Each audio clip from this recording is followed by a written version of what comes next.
record the audio version of this, which will be available via our website and on a third-party application called Buzzsprout. Cool. Jenny, you ready? Yep. Okay. I got to itch my armpit real quick. Sorry about that. Here comes the intro. You're listening to the Grow Clinton podcast. Grow Clinton is a 501c6 nonprofit economic community development and tourism organization based in Clinton, Iowa. For more information, visit growclinton.com. Again, that's growclinton.com. Now, back to the show. What's happening, all you millions of podcast listeners out there in podcast land? Thank you for tuning in to another episode of the Grow Clinton podcast. You know it, you love it, you know where to find it. All your major podcatchers, to include iTunes, Google, YouTube, wherever you listen to podcasts, we are there. As always, I am your host, Andy Sokolovich, President and CEO of Grow Clinton, joined in the studio by Jenny home from our office. Jenny, what's happening? Well, I had PTO yesterday, and I'm glad to be back. PTO, paid time off. Yes. That's what that stands for. So, not for anything really. I just laid on the couch pretty much. Just to stare into space. We all need that time. You That's do. why we have paid time off. That's Sometimes right. you just need to relax and re-energize. That's what I did. You know what I mean? Yes. Speaking of re-energizing, Jenny, we got sponsors. I love them. Yep. I want to say that this mic check, making sure that we sound awesome on the airwaves, is courtesy of Citizens First Bank, making your finances and our audio here at the Grow Clinton podcast crystal clear.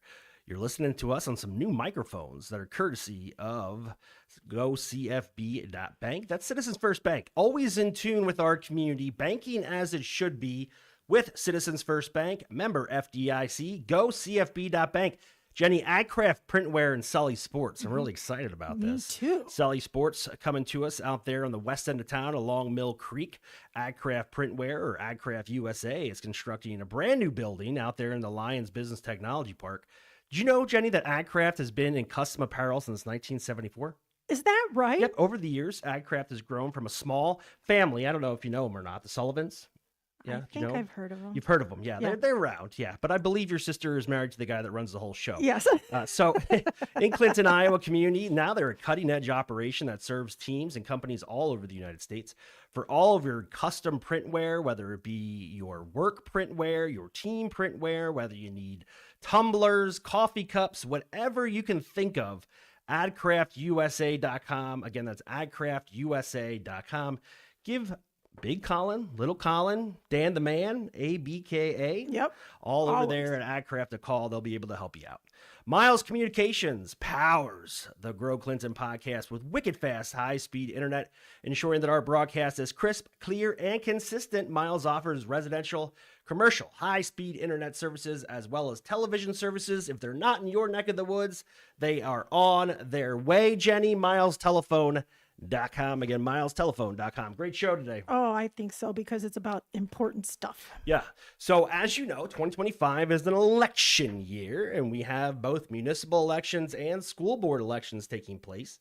And we have a candidate for school board with us, currently serving on the school board, but looking for re-election. Well, you were appointed first. I was appointed first. I was appointed in 23 to fill a vacancy, and then I had to run right away in November of 23 to fulfill the seat for 2 years. Oh, so this is you're on for re-election. Yes. Very cool. So that voice you hear is Janna Linville-Morrow. Did I say that right? Yes. Got it. Yeah. And we're here today to talk to Janna a little bit about what she's campaigning for, her experience on the Camanche Community School District School Board, and just ask her a few questions that we find to be really important to us here at Grow Clinton. So, Janna, welcome. Thank you. So the first question I'm going to ask you, very easy, low ball question, super slow, coming at you, home run. What inspired you to run for Camanche Community School District Board? Sure. So originally I ran as an opportunity to give back to the school. One of the things during my lifespan is I chose to go to law school later in life. And my kids were all in school at Camanche, and the teachers and the staff were fantastic with trying to arrange things so I could attend them during my schedule. And I wanted an opportunity to thank them by giving my time and service back to the board. That's an great. awesome reason. It yeah. really is. Yeah. So law school, how was that? Awful. Awful. Yeah, I can only imagine. But I'm you a got chat through it. GPT lawyer. That's what I am. Yeah. I just That, I don't I know. Google stuff. It's kind of like GPT doctor. No. Don't I do do it. not. I don't. I get it. I understand it. I could never do it. No. I just I envy people like you that are able to have the dedication and discipline to go back to school later in life. And it's just I know like I need to probably continue to pursue something more advanced than my existing degree. But it's tough, especially when life takes over and you have a young family and responsibilities. It's hard to find time. How many people you know that go through something like that, and you say that they helped you, the teachers were great, the administration was great in helping you. Most, I hate to think it, but most people would probably just say, "Well, hey, thanks," and go live their lives. But you've got somebody here who wants to give back. That's great. My next question: what do you believe are the district's greatest strengths and the most urgent challenges? Greatest strength is our people, our students, our teachers, our administration. As you know, we had an administration change during my last 2 Tommy years. P. over to Justin Schaefer. Yes, Right. and just the transparency and communication has just exploded, and it's fantastic. Perfect. Definitely our biggest challenge is this budget. It's always going to be a challenge, but it's been a more urgent challenge in the last 2 years. We've had to make some very significant cuts due to a variety of circumstances that all kind of came to a head at the same time. Yeah. And how was that process? So luckily for me, I was not on the committee that had to make those really hard choices.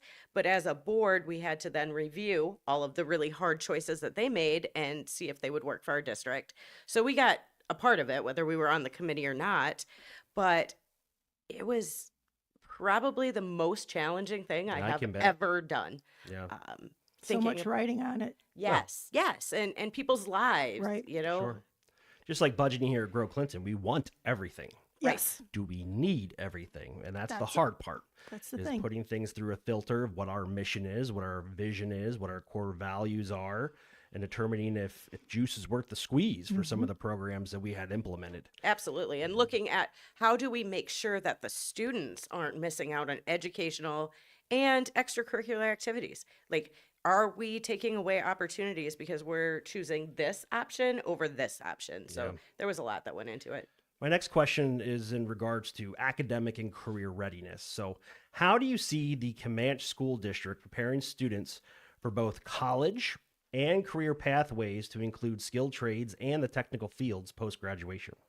I think Camanche has a huge initiative starting with our J term. I'm super excited about this. Explain that, yeah. So the week after Christmas break, our middle school and high school students will be having opportunities to learn about different workforces. Some are doing internships. Some, like the middle school, is focusing more on learning different career areas as opposed to individual careers.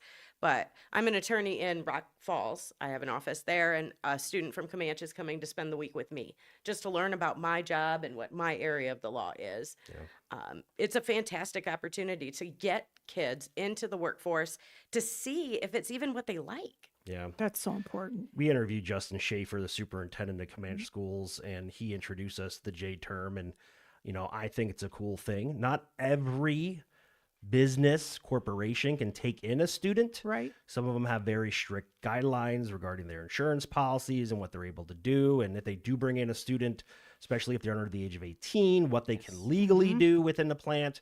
So I know it's somewhat difficult for those larger businesses, but I listened to a podcast the other day and the guy said, it was about career readiness and it was about workforce development. And the guy said, if they don't know who you are as a company, what makes you think they're going to want to work for you? Correct. Right. Like they're making decisions based on their existing knowledge. And if they have no clue what you do within those four walls, they're never going to show an interest as becoming a future employee. Right. And I applaud Camanche Community Schools. I know Clinton does the same thing. Northeast does the same thing where, and Fulton, they do that as well, where you reach out to the employers. That's, not something you absolutely have to do, but it is something that makes the community strong.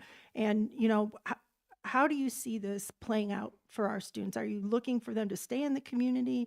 Are you looking for them to, find jobs around here and trade? I'd love that. Yeah. Right? Like, it's, as a parent of two students that have graduated from Camanche, I am so excited for them to find what they're passionate about and bring that passion back to us. Like, I think that is such an important cycle that needs to happen, especially in our small rural communities, is to get students who have that fire, that are so excited about what they're doing, to bring that fire back. Yeah, very cool. Our next question is in the vein of community and economic development. How can the district attract and retain high quality educators, specifically those given the competition that we have with bordering states and nearby districts and private employers? So last legislative session, Governor Reynolds signed a bill that increased the base pay for educators, but it's still up to the districts to ensure they're creating a culture that's attractive to educators at all levels. And I can say that our culture has shifted quite a bit in the 2 years I've sat on the board. And we still have our challenges, right? And there's always going to be that challenge, that thing that we're trying to perfect. But I think that our leadership now has a much keener eye on, are our staff happy?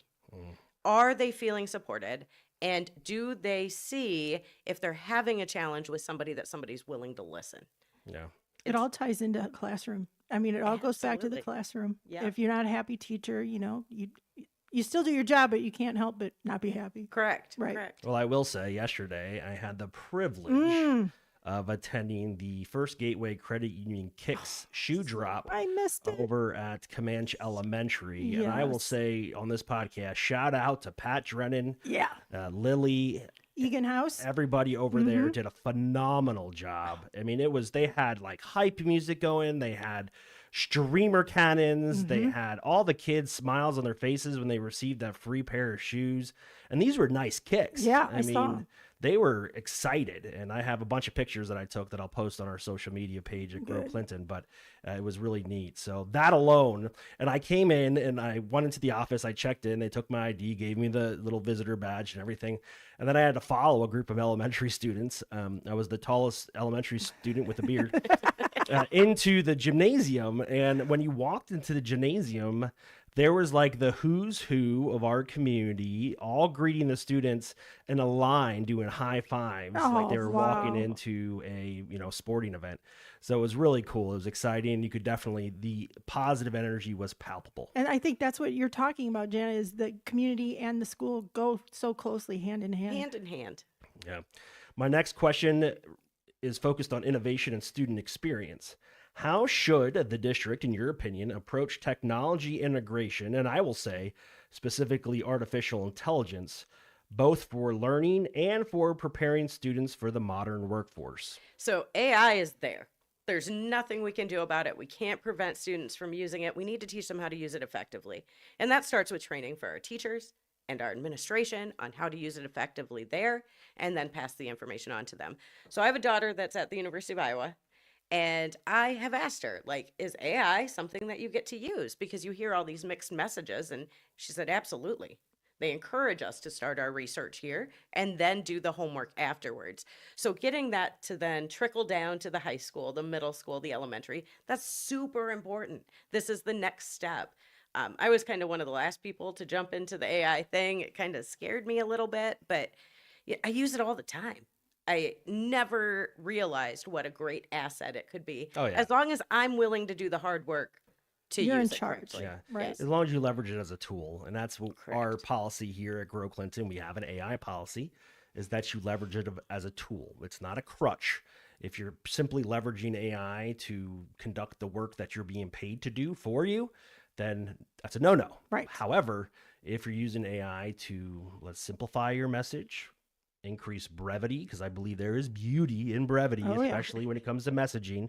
Some emails you get go on and on and on and on and on and on and on, and there you only say one nugget of truth in it that I can actually take away. But we use AI consistently, and I'm an early adopter. I absolutely love it. It has helped me create a scope of work through Grow Clinton that I think is laser focused, and it's allowed me to, I will say, my mind ping pongs back and forth all the time. I never stop thinking. It's a curse and a blessing, but it allows me to focus that message and create something that's presentable. Speaking of that, I know that the governor signed something with the no phones Yes. during class. So how's that going? So we actually implemented something for that purpose last year, Okay. prior to the legislation coming through. I believe in most classrooms, at least at the high school level, because that's the Where they age I get the had kids, phones. Yep. they have pockets that they put the phones in. So they're not Oh. far away from the students if an emergency were to happen and they needed it, but they are up so that the students are concentrating in class and learning that valuable skill of listening and learning. It's got to be helping. I mean, it's got to be a whole different scene in the classroom. Again, I don't have a high schooler right now, But so still, I don't. mean, when you think I would about say it, I do, feedback, and I would but say yeah, sure. yes, but it also enforces some discipline on the parent because I Right. was growing way too comfortable with just texting my kids throughout the school day, and then they would respond. Yes. So Ah. I was encouraging them to access their phone, and it was Right. easy for me. It was easy for them, but I should have refrained from doing so because one time the front desk professional yes. told me not to do that.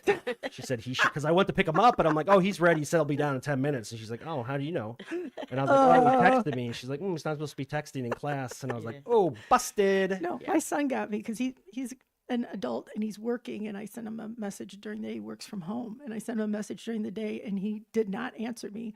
And so later on that night, he said, "I work," Yeah, and I went, "Oh, Ma, leave me leave alone. me Yeah. alone. I'm working." Okay, the next question regarding governance and fiscal responsibility. Again, this is a very broad question, low ball, but how would you ensure, and this is what I hear consistently, even at Grow Clinton, transparency and accountability regarding the budget decisions that are being made by the board?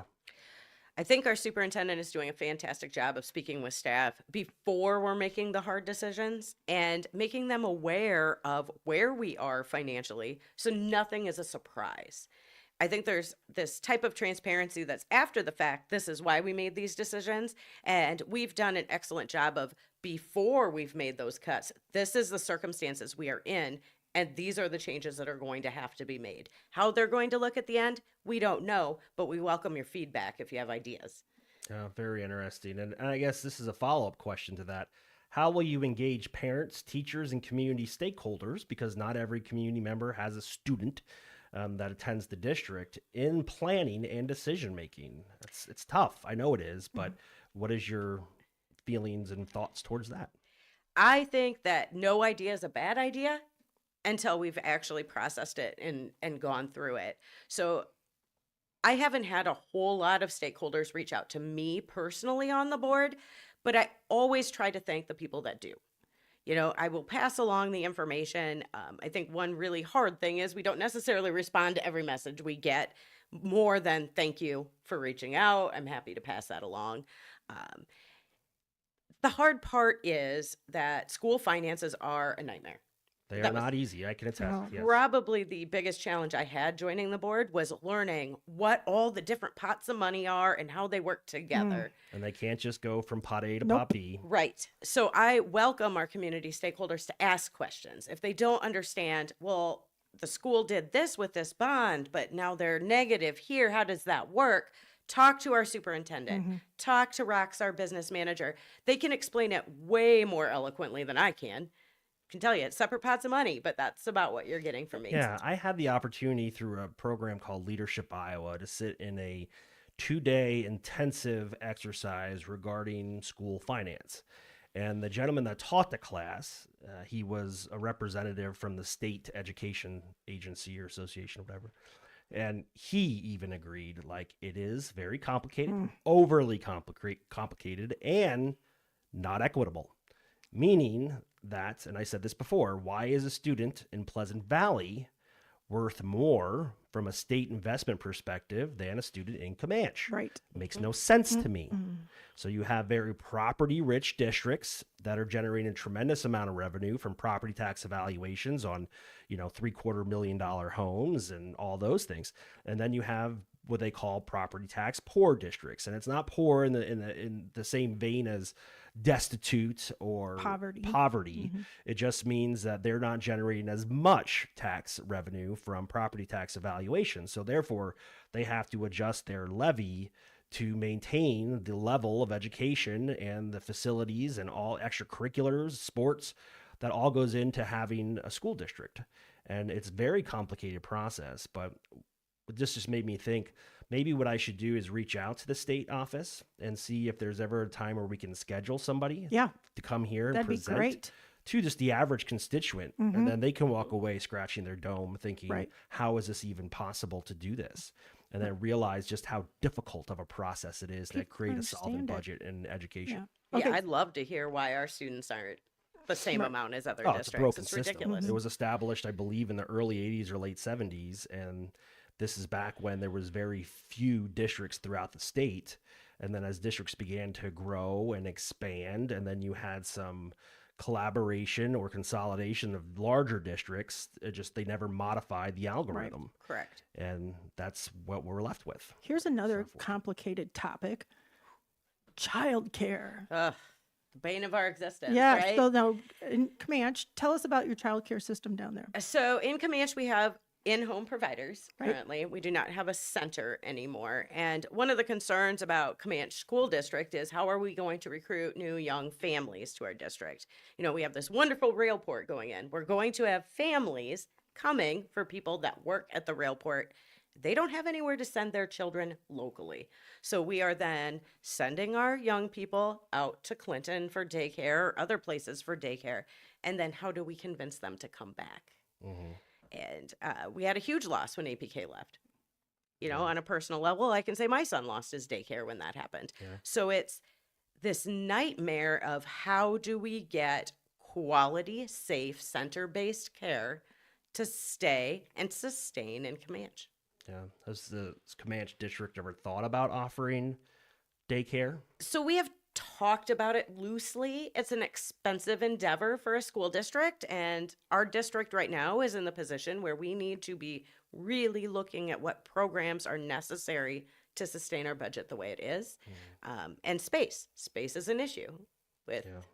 more students means more places, and Yeah, no, I have my own personal opinions about that. And luckily, on October 29th, we will be interviewing the director of Iowa Economic Development Authority and Iowa Finance Authority. The lovely Debbie Durham will be on the podcast. And this is something that she's been working on for quite a while. But my personal opinion is if we as a state and as a community are going to bend over backwards to incentivize manufacturing in our community to create high quality jobs, then why are we not incentivizing or at least providing some kind of subsidy to ensure that childcare is a safe and I'll say inspiring business plan?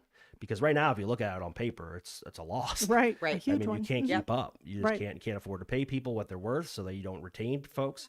You can't afford to comply with all the financially unsupported mandates from the Right. state, and it's just not a great business model. And I think that's why you're seeing a lot of them. They open up and then they shut down. They open up and then they shut down, and it's usually like a 5 to 7 year lifespan. Now, some of them have grown organically and have the volume now to be able to support the revenue to cover their expenses. But that valley of death, that kind of pit that they find themselves in the very beginning, where it's all debt and no revenue, is very difficult to punch through when you're trying to open up a child care center. And I liked what Janna said earlier was that sometimes these childcare and also like kindergarten, this is the first contact young families have with their community, and that's how they stay in the community and grow and learn to, you know, about the community and meet people and, you know, become friends with people and, you know, grow some roots. All right, the next one is regarding kind of equity and inclusion. What steps should the district take to ensure all students, regardless of their background, have access to quality learning opportunities? And then ultimately, how can the district strengthen its culture of respect, inclusion, and belonging for all students and staff? so that's a loaded question right there. I thought you said no hardball. Well, it's already happening. Right. Yeah. I think that's Yes, if I was to absolutely. guide you, that would be the response I would give. No, so I look at this as a training opportunity all the time, right? Our teachers are consistently in training, learning best practices. We just had 2 teacher in-service days here recently, you know, learning about how to best reach every student. And that's not just our students that have disabilities or are struggling. It's also the students that are excelling and that need that extra direction to be able to focus on something different so that they're not bored at school. Inclusion's such a big word for what it really means is being kind to each other and respecting each other. And that's something that's taught through culture.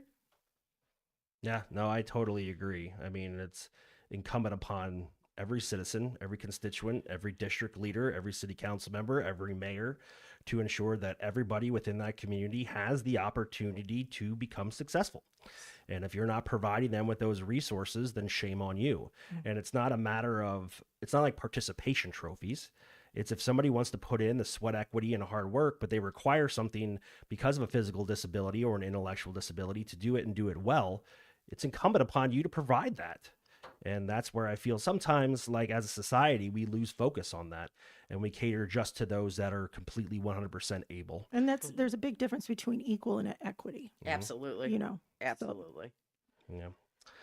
Okay, my next question really is, what strategies would you recommend to ensure the district initiatives support broader community development goals? And what I mean by that is we look at the city of Camanche, just outside the city of Clinton.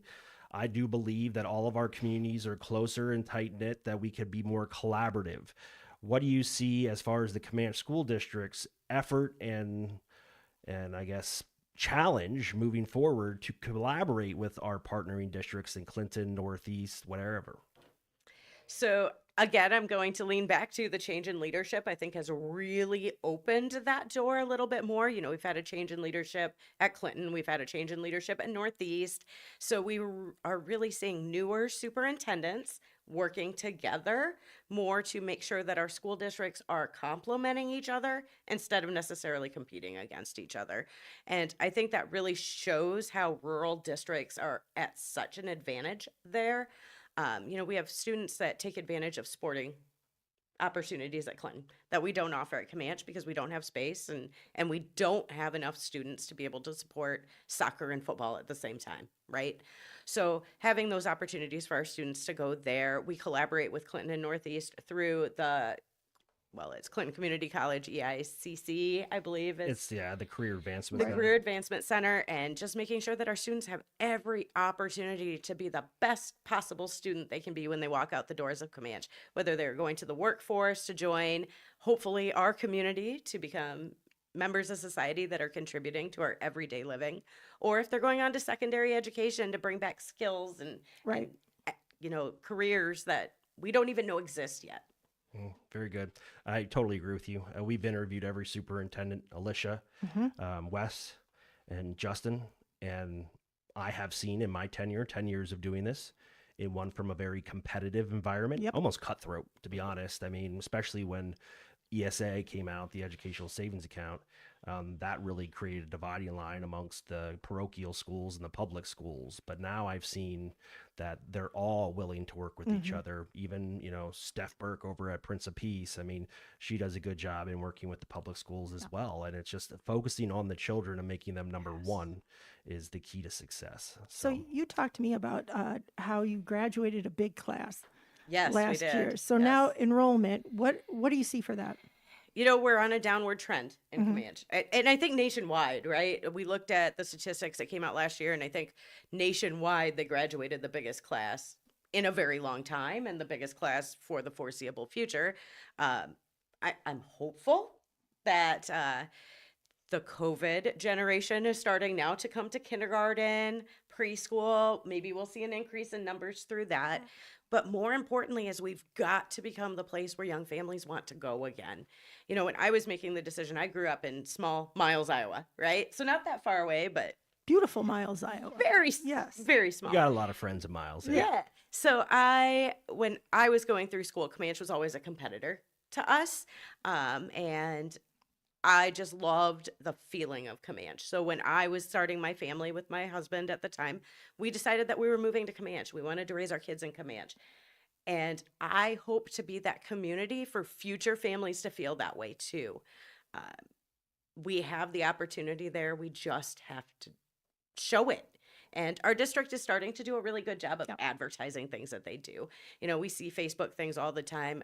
I'm going to shout out to the middle school right now because they do a phenomenal job of advertising all their successes that they're having. It's just amazing to watch.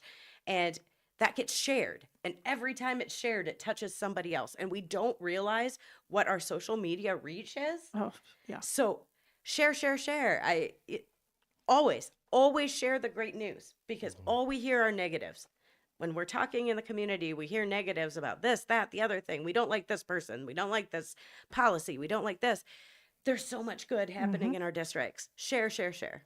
Yeah, I agree. I mean, it's easier to focus on the negative things. It's Kind of by lazy. human nature, you know? Yep. But you got Lazy. a lot of cool things going on. If you put yourself in the shoes of a young family that's getting reassigned, they work for Atlas Roofing Corporation or Nestle Purina, and they're coming to the area. They're not driving to Camanche and knocking on doors. They're Googling. And that's Absolutely. what they're going to find is digital content. And that's what we got to put out there is what jokingly Chris Streets from Mac 94.7 says, Grow Clinton likes to puke positivity. It's true. And that's exactly what we do because that's what matters. So, Janna, Correct. in the closing minutes that we have of this broadcast, go ahead and give us your pitch as why you should serve on the Camanche School Board moving forward. Sure. So the last 2 years of my school board time have been a time of learning. Coming into the school board, you don't always know everything that you need to know, obviously. So a lot of research time, a lot of trying to figure out what acronym means what and in what area and how that applies. And so that hard work framework has been done. And now I would love the opportunity to be able to share that knowledge and be part of the team moving forward that gets Camanche out of this financial challenges that we're having and grow and grow and grow and grow and grow. The potential's there. Excellent. Election Day, Jenny, November 4th. November 4th. I have a question for you, though. Yeah. What was harder or more frustrating, learning the budget or law school? Ooh, that's a tough one because law school, I had a group of people that were going through the same thing as me. Yeah. I like to compare it a little bit to like trenches, right? Because we were all in there together. And law school budget, I felt like I stared at my computer and looked things up and then called rocks and said, what does this mean? So while there was help, there wasn't that camaraderie of people that were doing it at the same time as me, especially being as the appointee Yeah. for a little bit. There really was nobody else on that island. Yeah. So Yeah, we'll look into that. I'm sure I can find somebody from the state. That would Somebody be owes me a great. favor, I'm sure. They can come out here and educate the masses on school finance. Just can I give me sit a in the name. background? Because I would love to Oh, ask no, some we'll questions. invite everybody. Everybody's Yeah, invited. We'll probably have to find the biggest venue we can have here. We may have to use the Lumber King Stadium in the middle of winter. Who knows? But well, Janna Linville-Morrow, thank you so much. It takes a lot of courage to run for any seat in an elected house, and you're running for school board in the Camanche Community School District. Best of luck to you. Again, Election Day is the 4th of November. Go out there and vote. I'm a traditionalist. I like to go out on Election Day. Me too. But if you want to vote early, you can go up to the county auditor's office just at the administration building. I think it's 1900 North 3rd Street is the address, and vote early. Just be sure to vote, because if you sit there and you want to complain, even behind the safety of a keyboard, you kind of lose that option when you don't go out there and exercise your right. right to vote. So, Jenny, what do you got going on the rest of the week? We got a board meeting today. We have a board meeting today. Speaking of boards, Yes. yeah, I've board got a meeting today. Board meeting today. I've got to get it ready for that. And then we have a few more podcasts with candidates. And then I've got some value visits to do. So I'm busy. You're busy. Yep, busy. Mm-hmm. We got the Rotary 7th Annual Boo Bash coming up. Gosh. This Friday at the Copper Mill. If you have not checked it out, just search Boo Bash on Facebook and you can find the event page. But it's Clinton Rotary's largest fundraiser of the year to support all the amazing projects they do. And yours truly will be the MC, DJ, and auctioneer. So anything with a Wow. microphone, I will be there. And it's adults, right? Adult costumes. You can, Yeah. you know what? It's a big adult costume party, and People in this Yeah. community love that thing. Yeah, So it'll be go great. to it. Go to a big party. it'll be great. And we'll go out to the Copper Bash. Mill, which is a new venue, and Yeah. we like to support them as well. So Yeah. Yep, busy. All right, everybody, we want to say one more time, thank you to our sponsors, Citizens First Bank. Always in tune with the community, banking as it should be. Member FDIC, gocfb.com, or excuse me, gocfb.bank. You think I would have memorized this stuff by okay, now, it's Jenny. okay. AdCraft Printwear, you know them. We love them. AdCraftUSA.com. MilesTelephone.com. High speed, wicked fast internet, making sure this podcast goes out smooth like butter. Oh, gee. My name, again, Andy Sokolovich, President and CEO of Grow Clinton. Until I speak to you guys again, stay classy, folks. See ya. Thank you for listening to the Grow Clinton podcast. Be sure to subscribe. Follow us on all your socials. Until next time, see ya.